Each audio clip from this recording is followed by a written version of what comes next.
Hey guys, so in this video I'm going to talk about who's the best food delivery app in the later part of 2019. So the ones that I'm talking about are UberEats, Postmates, DoorDash, and Grubhub. And I use them all. I turn them all on at different times or during different periods, and it depends on which market that you're in.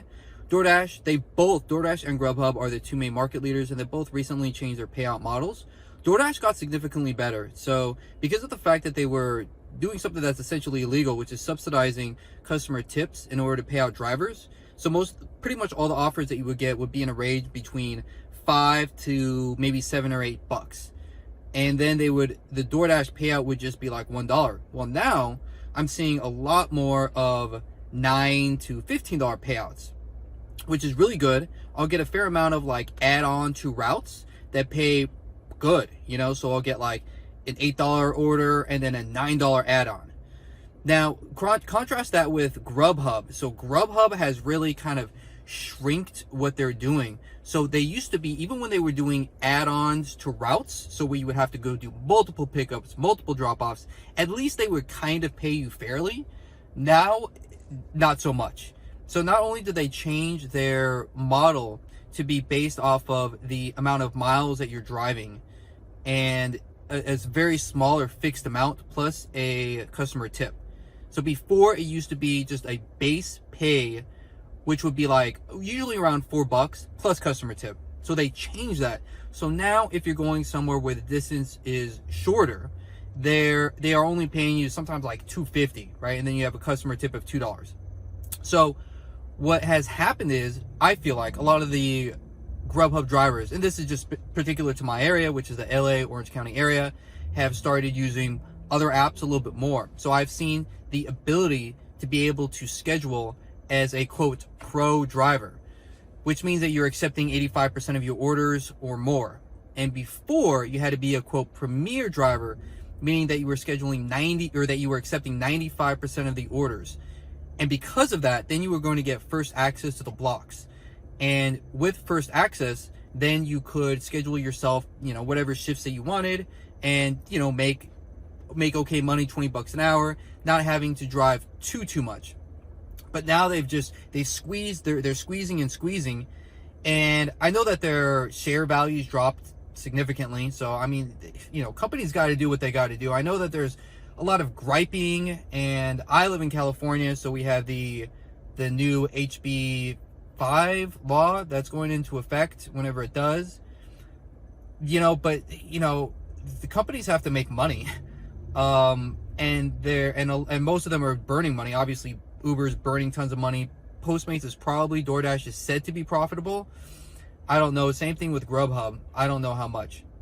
So I'm still talking about really the main two ones, which is DoorDash and Grubhub. And so far I mentioned that DoorDash has gone a lot better because of the change of their pay model recently, which has increased their base pay and the fact that I can accept any orders that I want. So the best thing that you can do is go into these busier areas and really cherry pick the good orders, make a good, $20 to $25 an hour, not having to drive a crazy amount of miles. You can still kind of do the same with Grubhub, but you're having to drive more miles, you're having to hustle more, you're having to like I say, you want to be on blocks typically, so you are having to accept a certain amount. Now, I do know other people who are in different areas. One of the main posters here on YouTube is in Phoenix, and he totally cherry picks Grubhub. Great. There's another part of LA that I'm not in, that I know of, where you can do the same thing. You can totally cherry pick on Grubhub and only take on like those $8 to $15 offers. Great. Like, totally do that. Cherry pick Grubhub and DoorDash is the best thing that you can do in certain areas. If you're in LA, I would highly recommend it. The other option for you is running off-peak hours, which is really hard. So if you're not running, let's say, exclusively lunch or dinner, then you can go like late night and you can run Postmates and UberEats. So with those, a fair amount after 10 means that you have to run drive-throughs through McDonald's. And Or if you're doing Postmates, then you have to pay with the Postmates card. Now, here's a tip. If you aren't already linked up with Postmates, if you aren't currently running Postmates, then do not activate that card, right? So if you aren't currently with Postmates, go ahead and sign up so that it's there. Just don't activate that card. Otherwise, they're going to be sending you offers where you have to actually go in, order the food, and pay with your card, which is crazy. At least with all the other platforms, albeit DoorDash, like once in a while I'll get one, like I have a red card. You have to have a red card so that every blue moon I get an order where I have to pay with the card, but I already know beforehand. With Postmates, you don't know until you know the restaurant, right? So now I know certain restaurants, okay, I'm gonna have to pay with my card. So if you're running, let's say past 10 and you're doing Postmates and or Uber Eats because that's what's available, then you're probably going to be running a lot of these McDonald's orders, which means you have to go through the drive-through, which, hey, if that's what you have to do to make money, then do it. You know, otherwise, in my opinion, it's best to do these DoorDash and Grubhub orders on peak times, cherry pick, and then make what you can.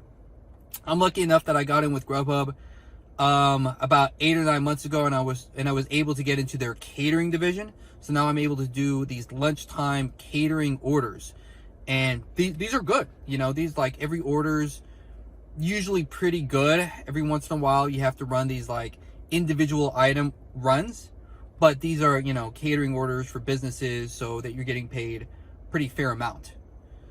So in conclusion, the best delivery apps right now are definitely number 1, DoorDash, assuming their pay model doesn't change.